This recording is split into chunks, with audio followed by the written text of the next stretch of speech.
Hey, super saucers. Clicked on your cameras quickly this time. We must be uh, well healed at this. By the way, episode 10. We are over a year. It's been awesome. And I'll start out by saying, stick a fork in it. The year's almost done, but Super Sauce is not anywhere near almost done, nor are these podcasts. It's been a real blast. I've enjoyed this so much with you guys. So thank you for that. And welcome back to another episode. What's happening, Well, boys? it's I like the enjoy season company. finale. Yeah, I enjoy the company of at least two of you. At any given time. So if it's a season finale, that means we have to leave some sort of a cliffhanger. Oh, I don't know what it'll be. We should finish it like that Seinfeld. is the cliffhanger. Super Sauce will only be 3 when we We'll see finish you it like Seinfeld in a jail cell where you get 3 hots and a cot and a little bit of rest. There you go. Sounds fine. Yeah, Glorious, in fact. and an hour to exercise every day in the That'd be yard. great in the yard. A little I bit wouldn't of be great in the recreation yard. time. I'm not, orange is not my thing, and I'm not sure that that the sizing of the prison outfit would be quite what I'd be looking for, but you know. No. I Seersucker. don't think they make custom orange, one. No and custom orange. and two, I think they would all fit me just fine. There's no seersucker. The fabric is not a No. chosen fabric. That's right. You can earn that in the commissary, but no, not initially. Lars, you have an exceptional amount of knowledge in this area, I would just say. Well, that's part of the cliffhanger. Stay tuned to the end. So, speaking of 3 hots and a cot, recently one of this group wrote about kind of the end of the year sustainability. How do you do that? I thought that was such a great reminder. A whole bunch of people commented on it too. It is really the grind right now, right? Like for most of us, I think in the field, it's just about every night with a different awards program or a concert or whatever it may be. And that whole notion of sleep, nutrition, I can't, I don't think we can, oversell that in any way, shape, or form. I'll tell you, I also got a lot of really good feedback regarding the post and the conversations, and I saw people, trying to doing their weekly guess who wrote it. But I had this had an epiphany. There you go. And it was really interesting. We did our annual Scholastic Awards night, and small school like ours, but we awarded over $4.3 million in scholarships. It was Wow. pretty incredible. And several, like not just one, you get the one-off comment, but like 4 people afterwards or shortly after said to me, so I'm on stage the whole time. I'm able to do the awards and to when we have sponsors of the awards and so on, I'm on stage with them. And several people said, you really seem to be enjoying yourself up there. And the truth was, I was. Like, it wasn't an act, it wasn't a performance. I really got great joy out of it, and watching the kids and watching the people who were giving money in honor of, in many cases, of their husbands or their child who died way too soon, or those things. But it was such a joyful night, and I didn't do this deliberately, but I really just embraced what it was, rather than it being one more night in a row and one more thing and so on. And it really just, when people noticed that, I really have since then, it's just been a couple weeks, but tried to, with all the events, really tried to say, how do I find the fun, the joy in this one? Tonight I have a varsity awards for athletics and one of our elementary schools concerts, and I really am trying to be sure that I find the fun in it, because I have to be there anyway. And I can either view it that way or try to embrace the joy of it. So it was a really kind of cool moment to get people that people saw. As I think, they don't care. I'm up there, I shake the hand, give them the certificate, and walk away. But they could see that I was enjoying myself, and it was a good reminder. June, there are so many of those moments, and it reminds me that June's also a microcosm of the day that we have as school leaders also, right? Highs, lows, nonstop going from A to B to C, and they're all wildly different experiences and roles you need to play in there. Before we recorded this afternoon, I met with my school counselors at the high school, and we talked about major life exemptions for Regents exams, and really going, also a small school, going kid by kid almost to see who made it, who's still in the 11th hour, possibly making it, the joy of celebrating. We have varsity tonight as well. That this is an action-packed month that is high emotion and high stakes, from $4.3 million to the kid and family who are going to maybe get over that finish line on time. And that energy and toll it takes to facilitate those conversations and those ceremonies really does require what you said, Kevin: nutrition and self-care and rest, so that you can find the joy in those moments and find the energy to support with a plan the kids who aren't in that celebratory mode just yet. Yeah. So listen, funny anecdote before I share some insight. When we were all just recently in Liverpool for the SDP, seeing, and Kevin, I know you were with your son. You left early that night. Seeing 3 super saucers together was meaningful for some of the associates, and they explained about how they like to guess the author of each entry. And around the time we were there had been a recent selection on kindness and the power of being kind and moving forward. And we're sitting around this round table, and it was, well, we know it wasn't Jason, and we know it wasn't you, Ken. Correct. So that leaves Lars and Kevin. I'm not sure they realized how genuinely offended I was. And how proud I was. Also you right nailed on it. point. You nailed that. Lars, I'm Dive glad into to that be a in the little boat more with you, deeply, buddy. and Yeah, there's no. no kindness. They were like, well, you're a bit more direct in your leadership. So I got to evaluate my entire persona since Liverpool, and I'm trying to be nice. So one of the things that I purposely do put on the calendar each June is I have this senior focus group at each of the high schools that meets all year. But the last one is always my favorite, and I meet with a group of 15 or 20 seniors, hopefully representing a diverse cross-section of the student body, and get some high flyers in there and some kids who may have struggled and some athletes and drama, and we do the blend. And, as we meet during the year, I tell them, if this was a business model, this is a customer satisfaction survey, and this concluding meeting is our exit interview. And they were reflecting upon what strengths they feel we have as a district, areas that they believe we can give more focus, experiences that were very positive, some that were less than. And, it's this complete, just altruistic conversation that goes on for a good hour and a half, 2 hours, with seniors who are ready to march and ready to go, and 3 more days of instruction before testing begins, and that's it. And they appreciate the opportunity, and I get so much out of it. So, and Jason, when you talked about, being on the stage and feeling joy, that energizes me for the rest of the stretch drive, because sitting with the kids who we care most about, saying, hey, we did a good job, and here's ways that we can do even better. And by the way, here's some secret formula sauce.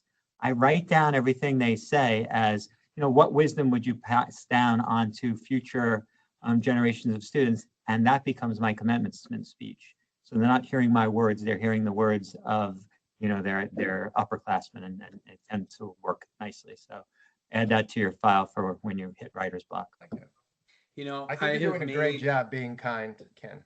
No, apparently not. Apparently that's a future aspiration. Since that weekend, I wouldn't say before. Since then. Not fair. The last 10 days, exceptionally nice. Well, I thank think that so part of my graduation speech, you just reminded me of a similar strategy, has always been to kind of say to our kids graduating, from your parents' perspective, because often I've been one of them, right? Or closely connected to kids around that age level, as my kids have grown up here.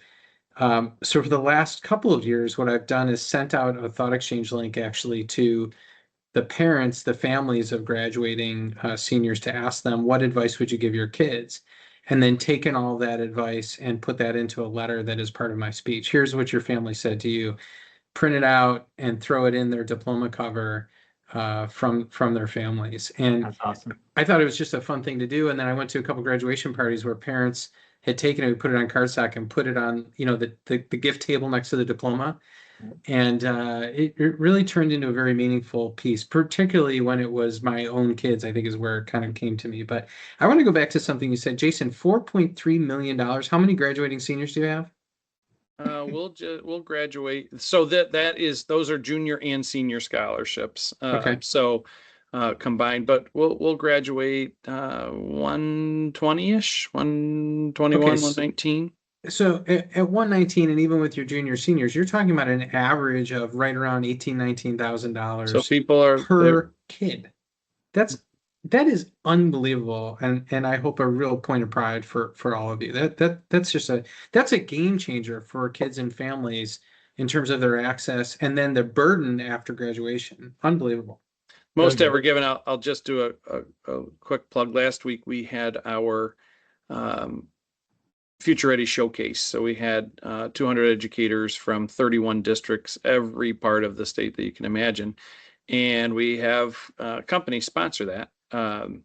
And what's cool is then the tuition goes to our Black Knight Scholarship Fund. So those 2 days of professional learning resulted in $41,000 going in our Black Knight Scholarship Fund, which was just a great way to do that. Just we do it through the community foundation, so they're able to do all the real investing and all that. But I will just go ahead. The whole piece on scholarship granting organizations and the potential federal tax credit, you are ahead of the game, my friend, and that's really going to benefit your community. That is our hope. I mean, I think the idea that it is a tax credit, not a tax deduction, is pretty dramatic. So I will just tell you, I'm really interested to hear, Lars, what do you do in terms of commencement address? I vary it, but what I come back to liking is spending time in the yearbook, and which we just got the other day. I really enjoy taking the quotes and trying to weave together an identity of the senior class and what they're thinking through the quotes they picked, because I know sometimes they're silly, but sometimes when you really know the kids, we'll graduate about 190 this year. And being a small community, knowing them since they were in pre-K and kindergarten, those quotes are, sometimes you think, oh, I know why they picked that one, or I don't know why they picked that one. So I like to tell the story of the senior class through that. That year that you were up there with the accordion and the limericks, I thought that was exceptional. Yeah, that was the year I was the Grand Marshal, so I had my sash on as well. So this will probably come as a surprise to you, because I like to talk. I don't speak at graduation. In fact, when I started, the superintendent spoke, the board president spoke, and we had a keynote speaker. And now we have 3 students speak, and the principal gives sort of short remarks. And my take is, and it's an interesting, I love listening to the messages and so on, that, and I think those things you do sound terrific. My philosophy was, and it has remained, that I wanted to be super student focused. And so the longer I've gone, so last night we had Junior Honor Society, and I always used to offer my congratulations and, how can you weave in scholarship and service and blah, blah, blah, right? I don't speak at those either. I'm there. They know I'm there. Sometimes I may give some remarks here or there, but very unusual now for me to speak at any of the student recognition. I will hand out certificates and so on, but I think it was interesting to me, so much so that someone said not long ago, most of the parents have really never heard you speak at events, which was an interesting, maybe Yeah. that's not positive, but that has been a deliberate focus and maybe not a good one. But so when people say, you know, a few years ago, people getting in trouble for plagiarizing commencement speeches and so on, and somebody said, how do you avoid that? I said, well, I have a really great way to avoid it. Don't do it. I say congratulations to every single student as I hand them their diploma, and that's all. Yeah. You know, I'll tell Listen, you, Jason, you don't have to convince us that people don't want to hear from you. Yeah, I understand that. It's great. It's great. Thank you for I think saving it all your helps words with for my us. contract renewals. it's interesting these these traditions we inherit and then how they adjust over time. And we've all been doing it a long time, so they've certainly taken shape based on our experiences and those pieces. Our kids actually in our graduation, which traditionally the superintendent here has always been the MC, and so my remarks are really in the welcome, has moved away from outside speakers. You know, so we used to have people, some of whom were really great, inspirational, thought-provoking, some alums that were amazing. But we found over time, let's just focus on kids and hear from kids. And their speeches were always and continue to be by far the best. And especially when you know some of their stories, right? And when you've known them since kindergarten or when they first came to the district and the way that they connect their entire school experience to that moment.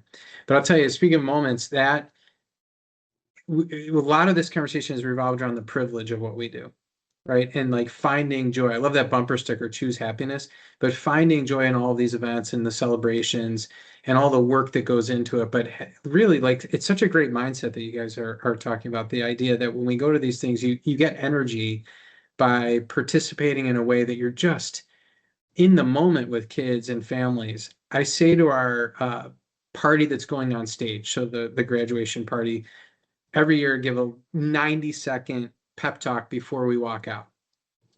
And we have representatives from every department and you know, our administrative staff and board members, et cetera. It's really neat. But I thank them, you know, for representing their colleagues and thank them on behalf of the district for everything that everybody did to get into that kids to that place. But what I asked them each to do is to just spend some time while they're sitting on stage, looking to their left where the kids are coming from to get their diploma. And that moment right before the counselor or the advisor who is saying their name is about to say their name is this moment where they are on the precipice of greatness. They are in the moment before so many things in their life are about to happen. You know, celebrations, moments that they will mourn, life events, experiences that we've all now had in so many different ways. They are just about to jump off that diving board to commence this next part of their life, right? It's not an end, but rather a beginning. But what a privilege it is to be in that space at graduation while they're experiencing this moment. But all of these events, like, it really is this honor, and it does it. I think it gives us a lot of energy if you can kind of shift to the, gosh, I get to sit here with these kids in this experience that they have once in their life. What a great gift that is. I think it's pretty awesome. So I just love how you guys focused on that. We Well, say that, you know, that message is so important because, you know, what we try to message, and I think we said this on a previous episode, you know, what is our job if it's not to worry about the day after graduation, right? We're not just getting you to and through, we're getting, you know, it has to mean something afterwards. So that message is so important. I also tell that we do a roving with the faculty and invite them to be on stage with us as well. It's such a special thing, especially when I have some kindergarten teachers who won't miss it, right? I offer them the opportunity before we head out to identify the kids as they walk across the stage and the fingerprint you have on them, that the experience you had in well, that's not 1900s anymore, like 2011, you know, you remember that interaction, and you know, that's why teachers and leaders say my kids, you know, my students, find the ownership of the value of this diploma because your fingerprints are on it. You know, we stole a trend from TikTok years ago where we have the graduating seniors robe up and then walk the halls of the elementary schools, and the elementary children come out and they clap and they cheer. And it was a stolen TikTok trend that was adopted, but so embraced. Added the dimension this year where the kids are printing out their elementary school photos to put on the cap and gown to help the teachers to recognize who they were when they were in those buildings. And I got to tell you, it was probably only September, October where the faculty asked and made sure that we were going to continue that tradition this spring. And when we first did it, it was a handful of kids. I don't think they really understood the concept of what we were trying to accomplish by this pride walk. But now they're all doing it, and they can't wait, and they can't miss it. And the teachers so prepare the kindergarten students, and the kids sit out there and applaud for these children as if they are conquering heroes, and that unobtainable that is so far in the distance for them, and just shaking hands. It's one of the best days. It is definitively one of the best days. During COVID, so Hampton Bays is right on the Atlantic Ocean, and we have a barrier beach. So this big, beautiful bridge that goes from the mainland of the island to Dune Road. And there was a quote we found in an old yearbook generations ago. And the quote from the senior class was, "We've crossed the bay and the ocean lies before us." So it's that moment, Kevin, that you mentioned right before you get that diploma. During COVID, we put our seniors across that bridge. We got a parade permit, and we spaced them out at that time, 6 feet even outside, but we spaced them across the bridge and invited the entire community to drive over the bridge towards the ocean and celebrate these seniors. And now this tradition is only 6 years old now. You'd think it would be something that we've done since the early 1900s, how much the community looks forward to it. And you know it because you open Waze and you can see the red line streets all through Hampton Bays of people bumper to bumper waiting to go over. And it's the dry cleaner, and it's the shop owner and the coach from Little League that is doing it. But it's been a real fun way for us to bring the entire community in who may not sit there with us on Thursday night at commencement. Just a point of clarification. Is that the same bridge that the Army Corps of Engineers recently had to come and make emergency repairs to? Yes. So that was Bay School District and the Hampton Bay School District reimburse the taxpayers for such expense? Because clearly it was this tradition that caused the damage. Yes, I did not want to put 190 seniors on a bridge and have them in life jackets versus their gowns. So we moved it down to the beach, but concept's still the same. So going back to the idea of choosing happiness or whatever, like I don't think choice is even strong enough of a word, like forcing yourself. And so you all know I serve on the SUNY Broome Board of Trustees, and so we have our commencement, and the commencement this year was on the Thursday before the long holiday weekend for Memorial Day. It's always on a Thursday night, and it always coincides with just after we've opened our camp. And so so it's usually not a school day for us on Friday, and I love that. It's one of the few 4-day weekends that I have and I look forward to. And my whole family was coming into town, our daughter from South Carolina and her husband and the twins and all this. So I'm grousing about, now I got to go to this commencement, and it's on a Thursday night. And so I'm talking with someone, they're like, "Well, what do you do there?" I said, "I do nothing. I sit on the stage and I do nothing. We parade in, I watch it, and then I drive 3 hours to the camp and I'm angry, and, well, don't go." I'm like, "Well, I feel like I'm obligated to go." And, "Well, if you don't, you don't have to go, don't go." I'm like, "You know what? You're right. I'm not going. I am done with this. I am going to get my long weekend off to a great start." And so I'm going to tell them tomorrow that I'm not going. So I get myself all puffed up with my confidence in that. And so the next morning I get an email from the president of the college asking if I would speak on behalf of the Board of Trustees. And so I replied, "I'd be delighted. It would be my honor. Of course, I will be there." And is there a Zoom option? So of course Tough I guy, attended. Jason. So I attended and was able to, just give my brief remarks. And in that, I was able to say how many of the 700 plus graduates were Windsor alum, which was kind of cool. But so whatever, right? That was kind of a nice moment. And then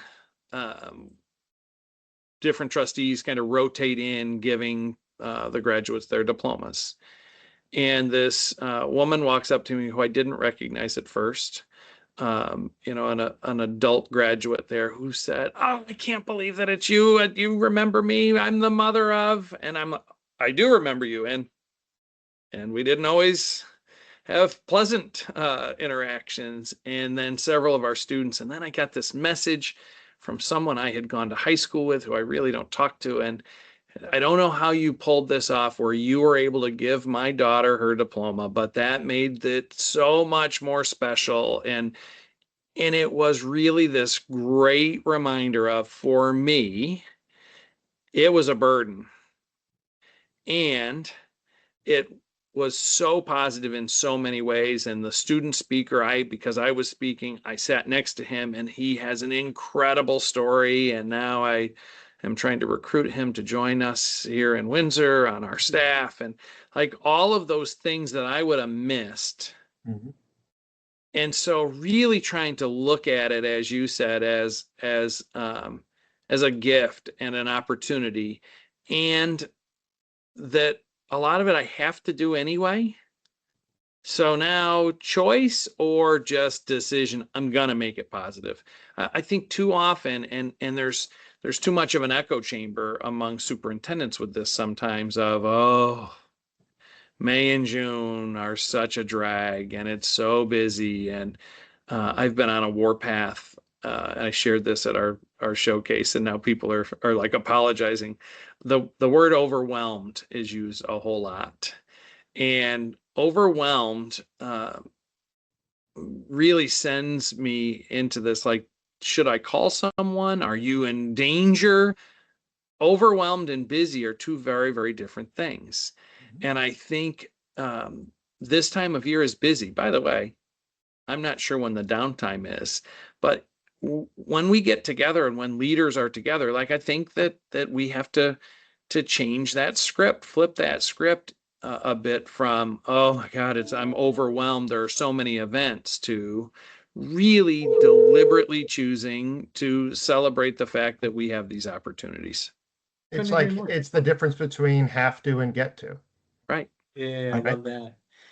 Did you start your speech? I really don't want to speak today, but Well, I think it was I normally obvious. don't do this, but hold on. I think it was obvious in my expression, but it really was a great reminder of something that I was super annoyed about it, and got some messages that were really incredible that I never would have gotten otherwise.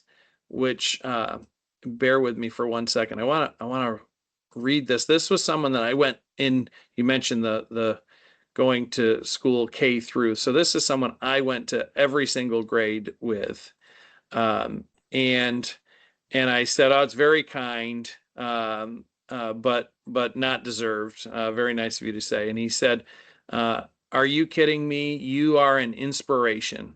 Love you and all of your life accomplishments, and have been such an inspiration to our little town." That came from the fact that I was able to give his daughter her diploma. Amazing. Like that, I never would have gotten that message. That was unbelievably impactful for me, and I didn't want to be there. Yeah. So For me, this year will be my 16th graduation. Presiding over 16th graduation.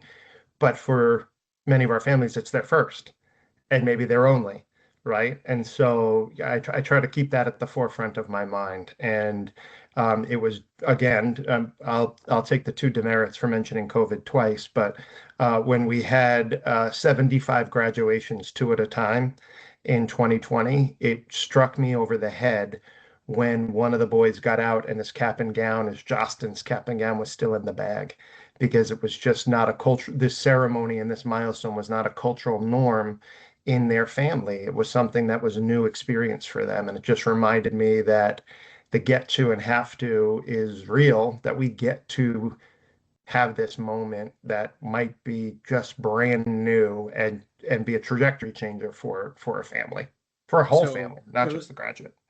I got to tell you that that's such an important point, and we're up against the clock, so I want to wrap up by saying this.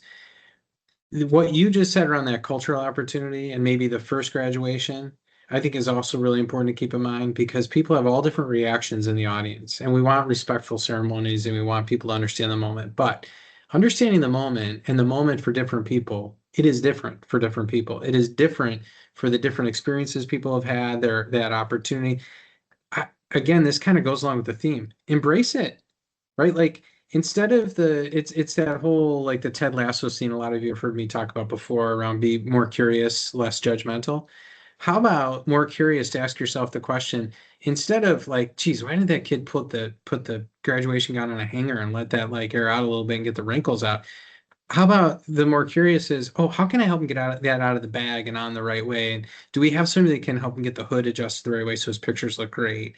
You know, embrace it. This is such a great gift to have that chance. All of these things, what I'm hearing everybody say as we wrap this up is you can choose happiness. You can choose the opportunity. You can choose to get to, not have to. And man, it's so invigorating and such a gift to be a part of. I love it. I love it. So I hope everybody listening has a great end of the year, but a great opportunity to really be energized by savoring these moments, realizing that's what everybody's working towards. And we get the gift of being a part of it. Not many people in life do. It's a pretty darn special thing. And as And soon one as you quick do thought. that, stick a fork in it, take a breather, because we start again on July 1st. No doubt. One quick thought. We're recording this on Tuesday afternoon, but it's going to drop Friday morning. And thank you for always providing the tech support. By then, the Knicks should be up 1-0 in the series against San Antonio after like what do we think? Like an 18-point victory in game one? What do you think? I did notice your tie, your suit tie combo today on game day. Yes, sir. Yes, sir. So Go will Knicks. you be seated next to Spike Lee? Is my question. No, just 2 rows behind.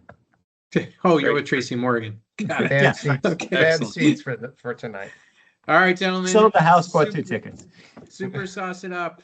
Thanks very much to everybody, and good luck to the end of the year for everybody, for you guys, and for all of the people listening. Ciao. There you go, guys.